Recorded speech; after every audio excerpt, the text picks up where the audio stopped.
Pinakamahalaga talaga ang maintenance. Pag-aaralan nyo rin ng mabuti sa sarili ninyo bilang isang nagmamay-ari ng sasakyan. Pinakamahalaga at pinaka-importante pag-aralan nyo kung paano i-proper maintenance. Station ng truck dito 80,000 ang recommended ng dealer, which is hindi ko sinusunod.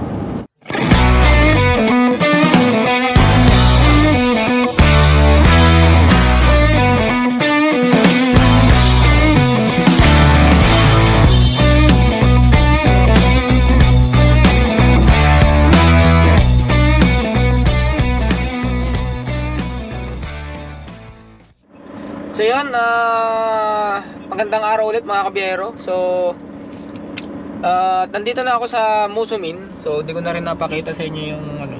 So kagabi, update ko lang. Kagabi ay nagputol ako sa Steinbach kagabi. Then nag-hook up na rin ako. So umaga ako umalis kanina around 6:30. Kasi nga nagano pa ako ng ano, yung baong ko na ulam kasi patatlong balik ko na to ng Edmonton, so hindi pa ako umuwi. So nagsimula ako ng 16, nag-reset ako ng Saturday sa Saskatoon. Then ito, nag-right away turn ulit ako para dire-diretso yung biyahe. So yun, at tuloy-tuloy ulit tong biyahe ko. At least maganda-ganda naman yung weather. So yun,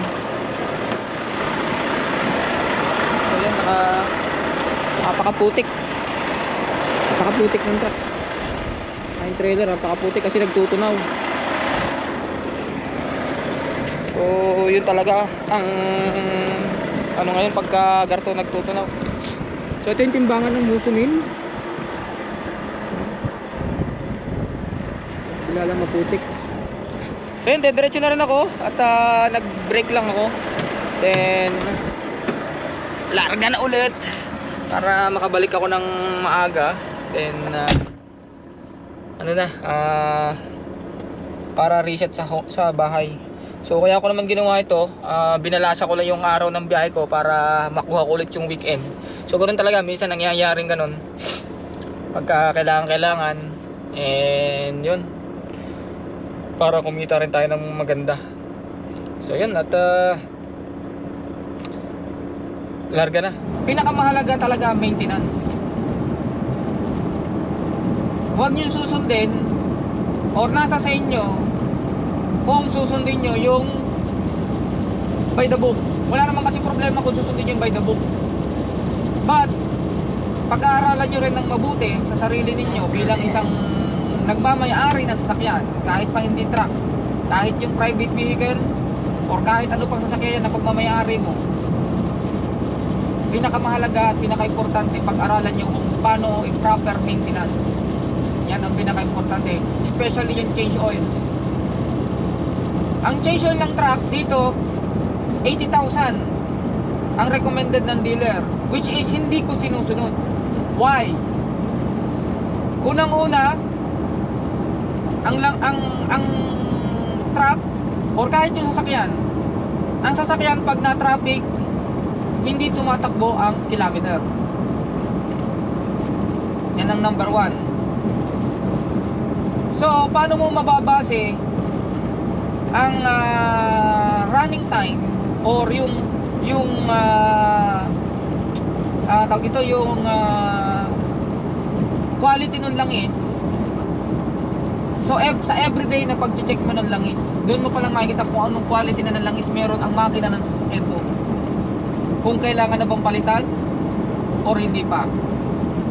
So depende sa inyo. Ako kasi ang pinagbabasihan ko, minsan merong time which is meron akong sinusunod na kilometer every 45,000. Nung kabaguhan nitong truck ko, every 45,000 change oil. Then nung pumalo na siya ng more than 500,000 kilometers, bumaba ako ng 40,000 kasi medyo umiidad yung truck at saka masyadong mataas na yung kilometer.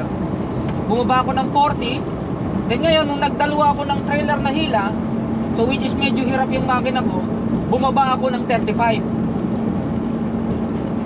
Kasi medyo hirap yung makina.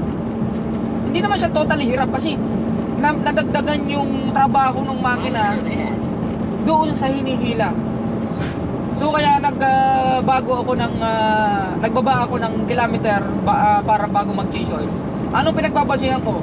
Yun nga quality ng langis, and then yung padalawa, kung araw-araw kang mag-check bago ka mag-start ng day ng work, mapapansin mo yun, minsan may kulang ng konting-konti. Or minsan 1/4. Nangyayari yan.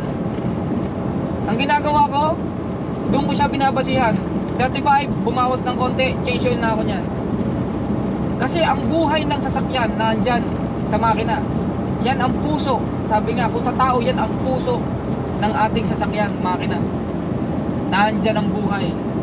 Pagka sa kwan eh, pinapalitan natin ang dugo, yung makina, para gumanda ulit yung flow, gumanda yung sipa ng piston, gumanda ang ikot ng connecting rod, mas lumuwag.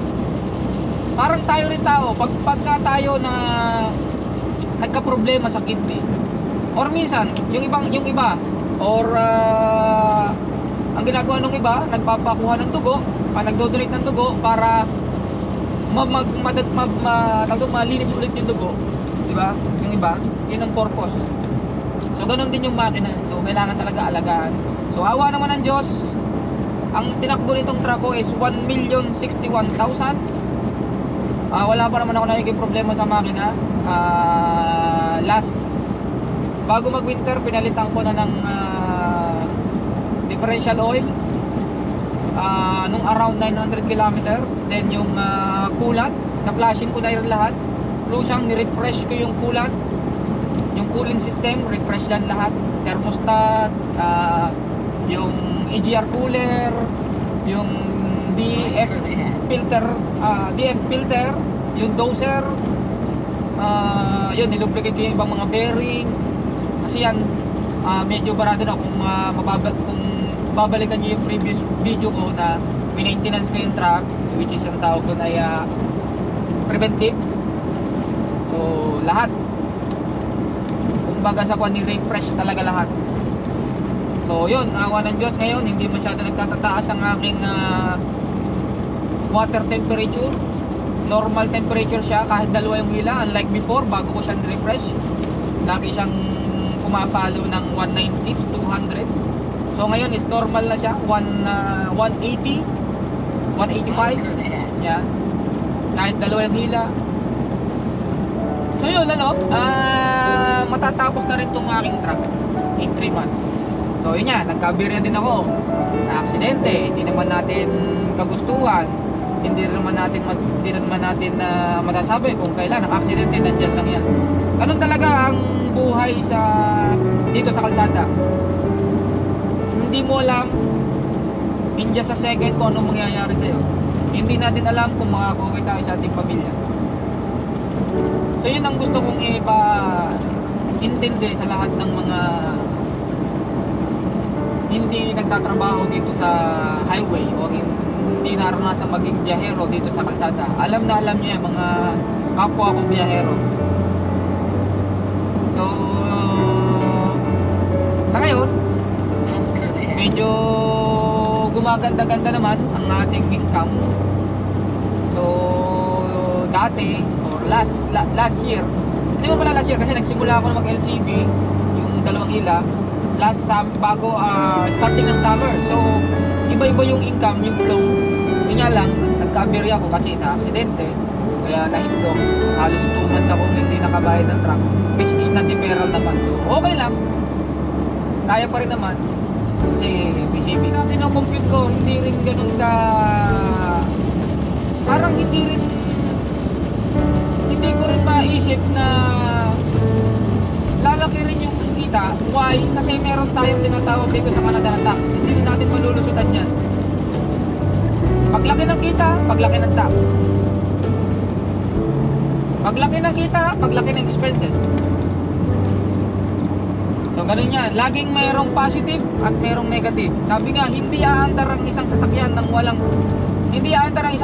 kung parehas negative lang or parehas positive.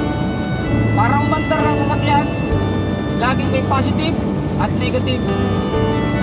Yan ang buhay talaga dito sa pagta-traffic. Kahit ano pa yan, kahit ano pang trabaho mo, lagi yung may advantage at disadvantage. Same thing.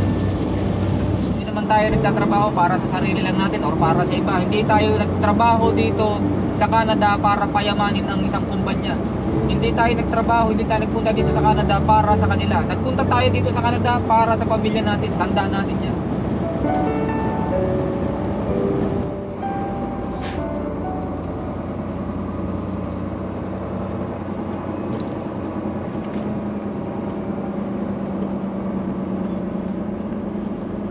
You have arrived at your destination. On the right side, exit 53.216857, 109.809665.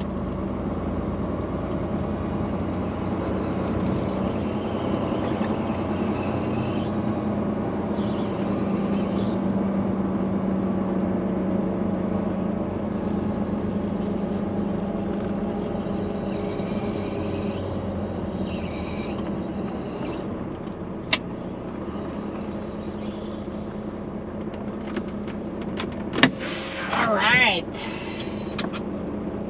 Sleeper. Whew. Oh my God. Papuntang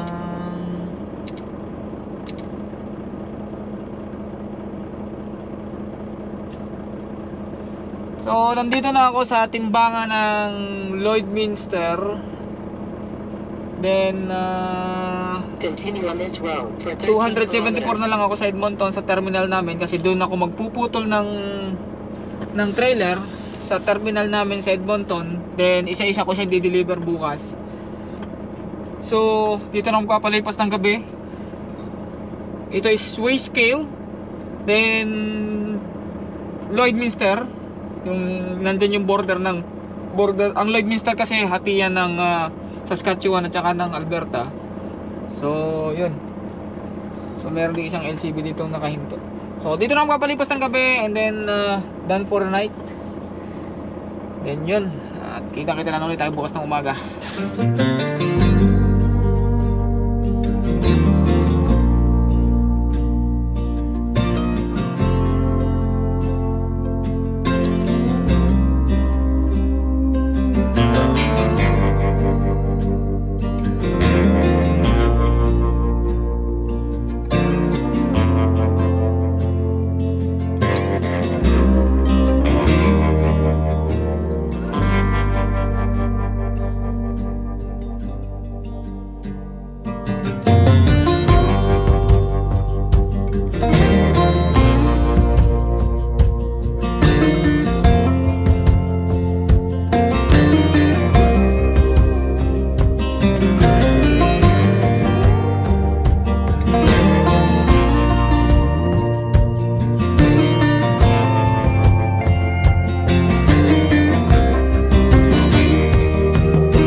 Malapit na ako dito sa terminal namin dito sa Edmonton. So, puputol na. Late na ako. Late ako. Wala tayong magagawa. Kailangan talaga. Nangyayari talaga nalilate.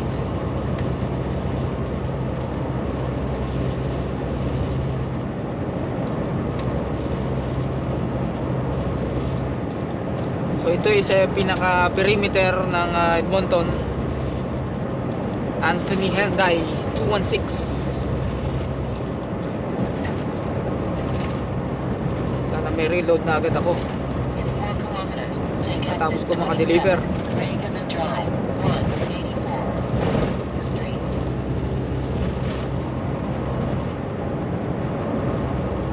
May police! May police!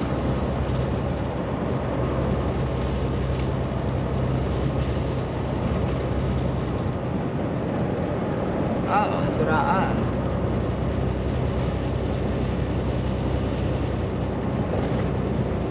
Tuber pala, tuber.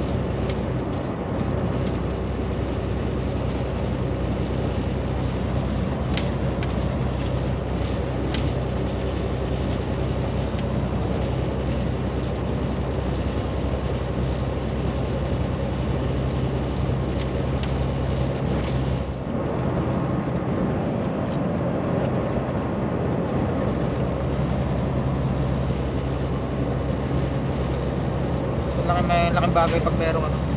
Ito is tint galing Pilipinas. Yung dito kasi parang para siyang tela. Tapos dito kita mo pa yung side mirror. So naka-fix ko lang siya diyan. Kasi mainit, tama ng araw. Malamig siya, but tama ng araw, mahapdi sa balat.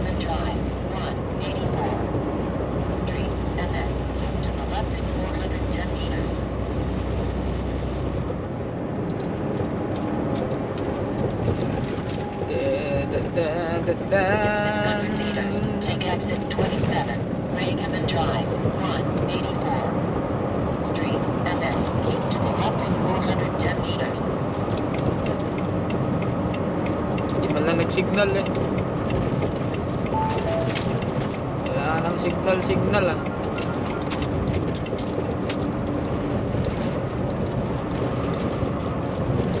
In 300 meters, keep to the left on Edmonton South, Edmonton Street, and then Here I turn come. 240 meters. For the third time. Aray, dami na namang sirang mga kalsada.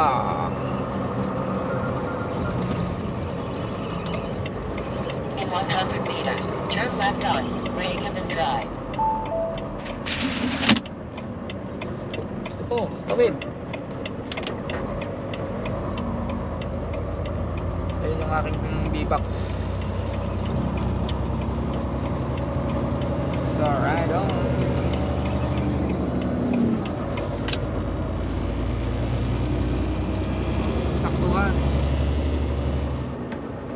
Saktuhan siya.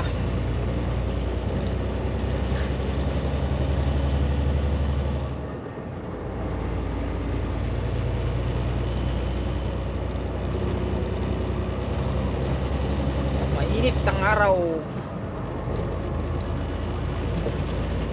On the right side, Itong ganitong dalawang hila, hindi siya pwede sa loob ng mga city kasi may permit siya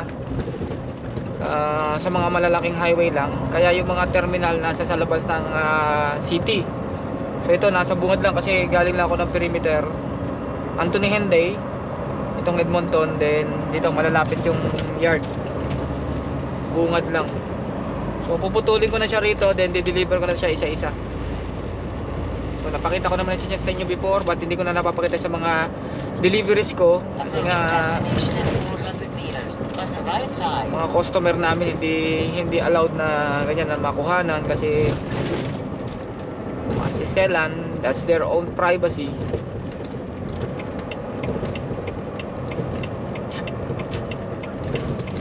So yan, may parating pang truck, but kaya naman. you have Kaya arrived naman at niyang your pumasok. destination. On the right side, 1250184 Street.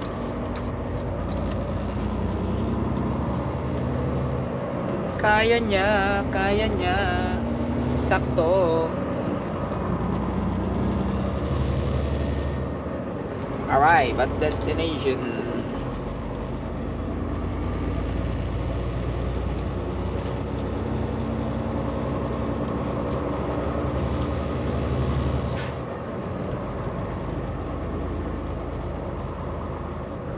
Ito is rental lang na yard.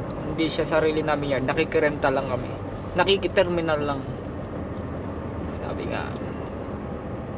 So maximum kilometer 20 kilometers per hour.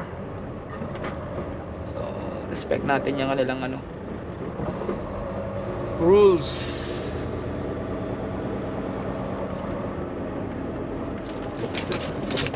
Dami lang humps. Maputik.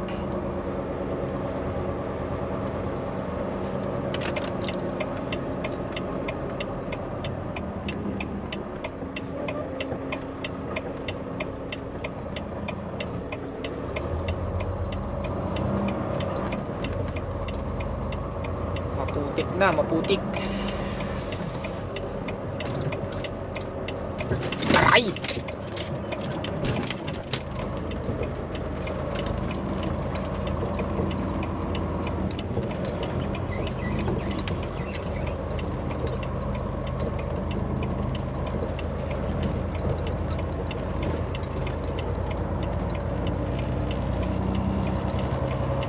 Madulas ang mga yard. Dudulas ang mga yard. Grabe.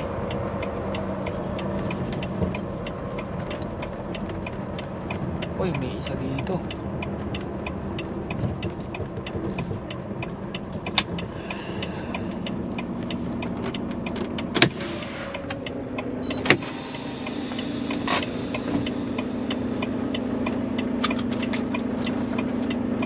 Arrive.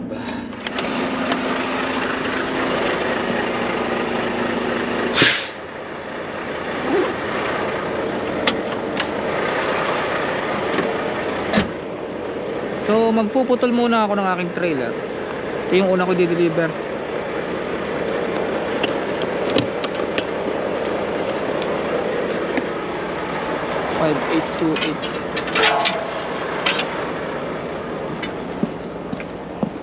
Kailangan putulin. Check na natin.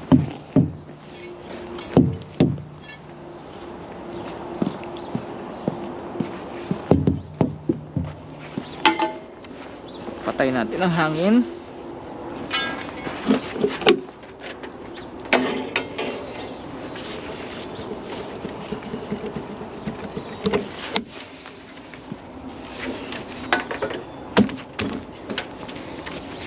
Madumi. Ang dudumi.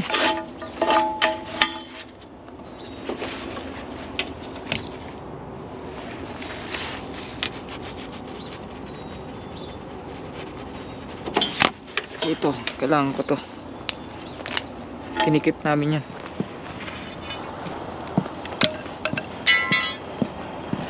Ayan na.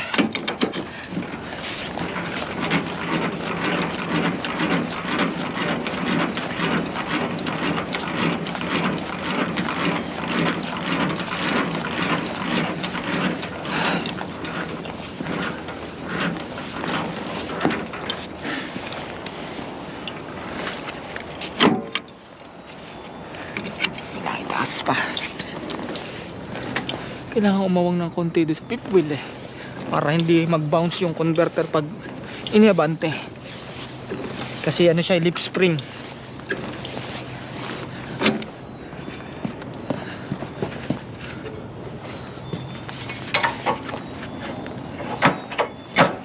Tigas.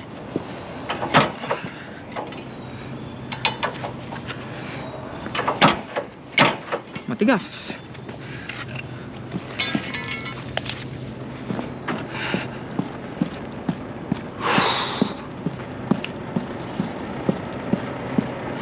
Makaputik.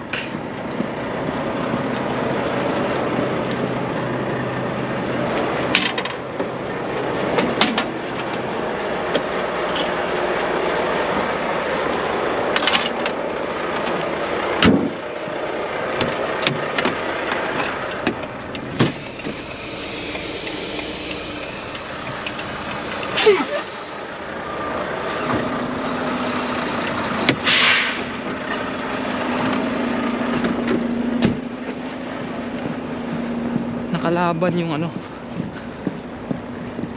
fifth wheel.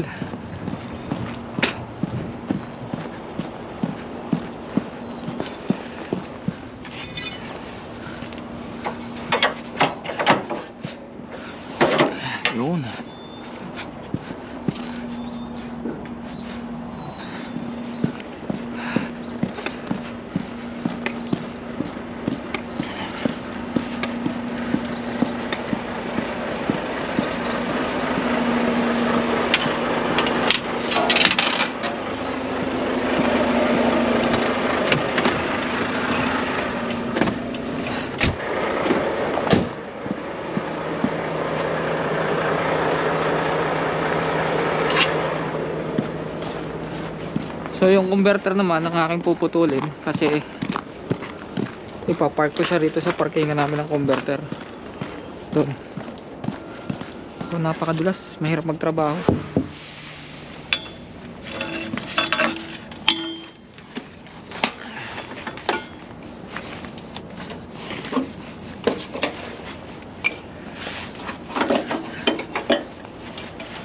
Maputik. Grabe. May lock siya rito.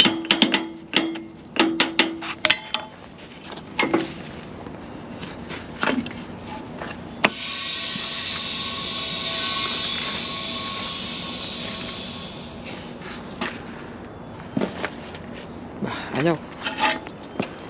So kailangan natin ng panikwat. Napakadulas.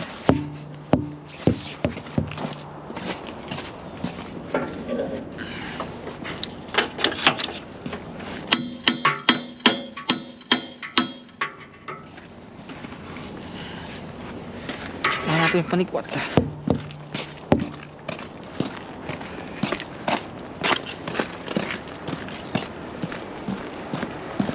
Napakadulas to. Napakakintab. Grabe.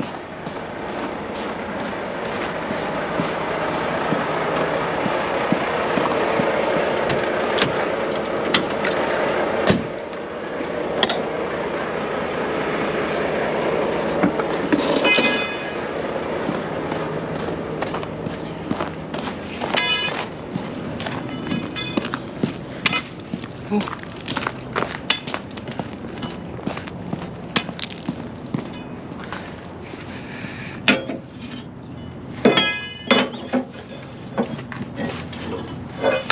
Oh.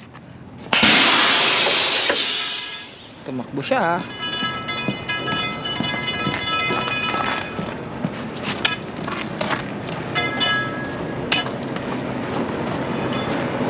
So itong isa, iabante ko lang to kasi siya kung iuuna.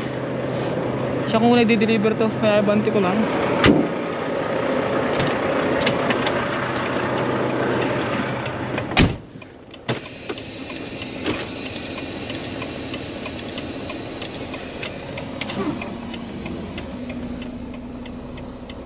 Proceed to the highlighted route. So dito ko lang siya iharang. Harang ko lang siya dyan.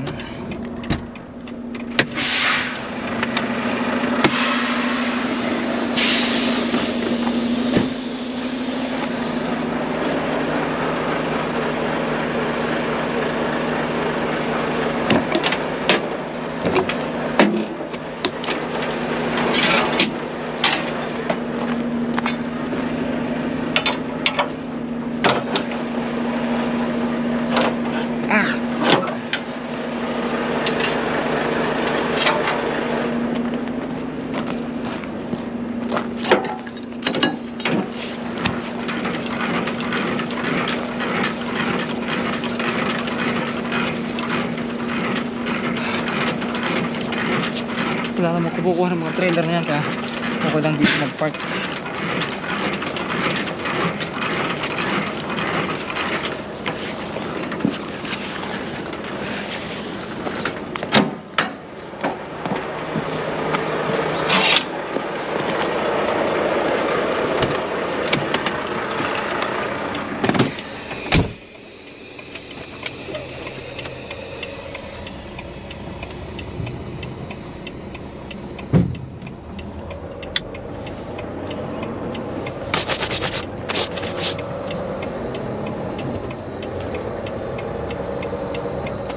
Puta ko yung isa doon sa kabila.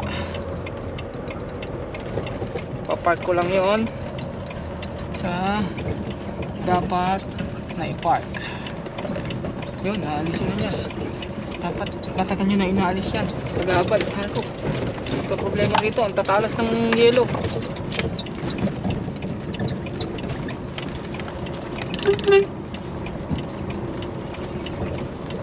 Very smooth. Tatanggal kaya ng mga truck.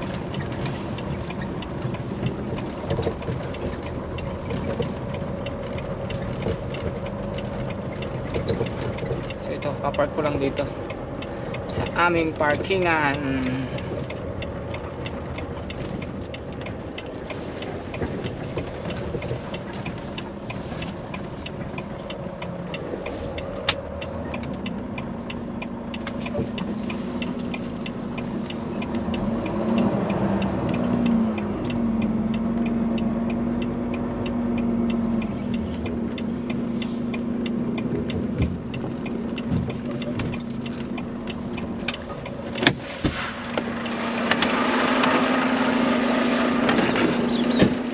Madulas.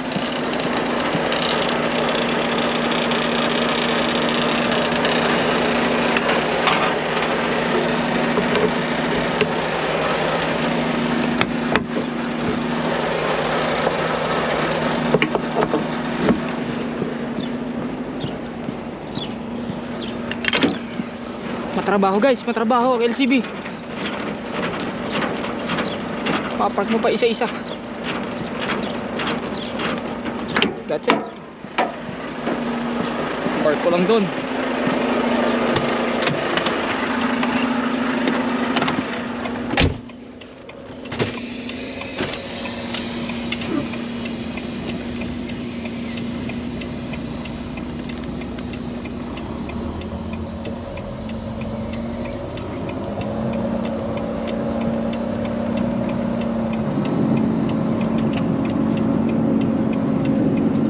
Madulas siya.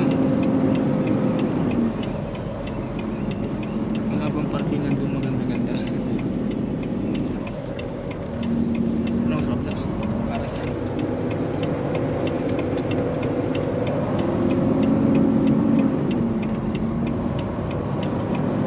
Hindi ako papark. Para din ako ikot mamaya.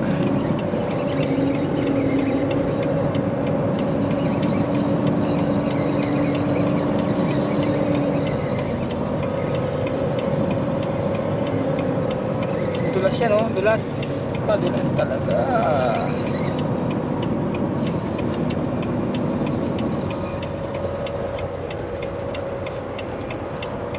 Hello? Yeah. I'm just parking up my V-Box and the converter, and then I'm just gonna hook it up my first one. Yeah, so slippery here, that's why I take it slow. Okay. Okay, thank you. Tinawagan na ako.